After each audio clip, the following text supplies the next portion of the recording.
Tollywood superstar দেব আবারও শিরোনামে। রঘু ডাকাত ছবির পর যেমন একদিকে চলছে বিতর্ক, তেমনি অন্যদিকে দেবের ব্যক্তিগত জীবন ঘিরেও চলছে জোর জল্পনা। আর এবার তিনি নিজেই মুখ খুললেন, রুক্মিণীকে বিয়ে নিয়ে দিলেন চমকে দেওয়া উত্তর। সম্প্রতি মুক্তি পেয়েছে দেব অভিনীত আলোচিত ছবি রঘু ডাকাত। ছবিটি যেমন কিছু দর্শকের প্রশংসা করাচ্ছে, তেমনি কিছু সমালোচনার মুখেও পড়েছে। এরই মাঝে কুণাল ঘোষের কটাক্ষ, রাজনৈতিক রেষারেষি সবই চলেছে প্রকাশ্যে।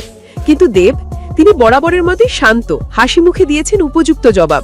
কটাক্ষের বদলে কটাক্ষ নয়, বরং নিজস্ব স্টাইলে, নিজস্ব আত্মবিশ্বাসে।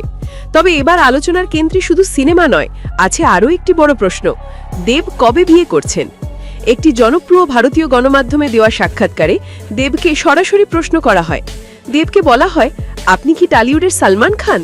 আপনিও কি সারা জীবন সিঙ্গেল থাকতে চান? দেবের জবাব শুনে থমকে গেছেন অনেকে। তিনি বলেছেন, আমি কোনো খান হতে চাই না, দেব হয়েই আমি ভালো আছি, যার সঙ্গে আছি বেশ ভালো আছি। তবে এটাও নয় যে আমি সারা জীবন সিঙ্গেল থাকব। রুক্মিণীকে নিয়ে দীর্ঘদিন ধরেই জল্পনা চলছিল। তারা একসঙ্গে বহুবার দেখা গেছে ইভেন্টে, ঘুরতে, এমনকি স্ক্রিনেও। এই ইন্টারভিউতে দেব আরও বলেন, বিয়ে হলো ভাগ্যের ব্যাপার, তবে এটা নয় যে আমি বিয়ে করতে চাই না, অবশ্যই করব। একটা প্ল্যান চলছে, খুব শিগগিরই সবাই জানতে পারবে। এ কথা শোনার পর থেকে অনুরাগীদের মনে নতুন আশা। তবে কি সত্যিই বিয়ের সানাই বাজতে চলেছে টলিউডে? দেব রুক্মিণীর বিয়ে কি শুধু সময়ের অপেক্ষা? সময়ই দেবে এর উত্তর।